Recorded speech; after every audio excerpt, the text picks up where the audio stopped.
ఆంధ్రప్రదేశ్లో ఎన్నికల మహాసంగ్రామం పోలింగ్ ముగిసింది. రాష్ట్ర ప్రజల తీర్పు ఈవీఎంలలో నిక్షిప్తమై ఉంది. ఈ క్రమంలో ప్రధాన పార్టీలు అయిన టీడీపీ, వైసీపీలు రెండూ ఎవరికి వారే గెలుపు లెక్కలు వేసుకుంటూ రాజకీయ వర్గాల్లో రచ్చలేపుతున్నారు. ఇక అసలు మ్యాటర్ ఏంటంటే రాష్ట్రమంతటా టీడీపీ, వైసీపీల గెలుపు ఓటములపై జోరుగా పందాలు సాగుతున్నాయి.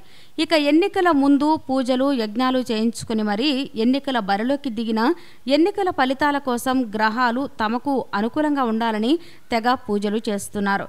అయితే అసలు మ్యాటర్ ఏంటంటే జ్యోతిష్యం ప్రకారం ఏపీలో గెలిచే అవకాశాలు ఎవరికి ఉన్నాయి అనే చర్చ ఇప్పుడు ఏపీలో సంచలనంగా మారింది.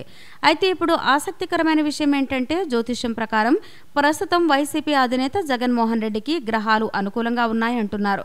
జగన్కు ప్రస్తుతం బుధ మహర్దశ నడుస్తోందని, ఏపీలో వైసీపీ అధికారం చేపట్టేందుకు వీలుగా గ్రహాలు అనుకూలంగా ఉన్నాయని నల్లపెద్ది శివరామప్రసాద్ శర్మ అనే జ్యోతిష్య పండితుడు అంచనా వేశారు. మరి ఒకవైపు సర్వేలు వైసీపీ గెలుస్తుందని చెప్పాయి, మరోవైపు రాష్ట్ర ప్రజలు కూడా వైసీపీదే గెలుపని ఫిక్స్ అయిపోయారు. ఇప్పుడు గ్రహాలు కూడా జగన్కు అనుకూలంగానే ఉన్నాయని జ్యోతిష్యులు చెప్తున్నారు. అయితే వాస్తురీత్యా చంద్రబాబు నాయుడుకు పరిస్థితి అనుకూలంగా ఉంది అనే వాస్తు పండితుడు కొమ్మినేని మల్లేశ్వర చెప్తున్నారు. హైదరాబాద్లోని జూబ్లీ హిల్స్లో నూతనంగా నిర్మించిన ఇల్లు వాస్తు బాగుందని, ఈ బలం చంద్రబాబుకు కలిసి వస్తుందని, ఆయన మళ్లీ అధికారం చేపడతారని ఆయన అంచనా వేస్తున్నారు. మరి జ్యోతిష్యం గెలుస్తుందా, వాస్తు బలం గెలుస్తుందా చూడాలి.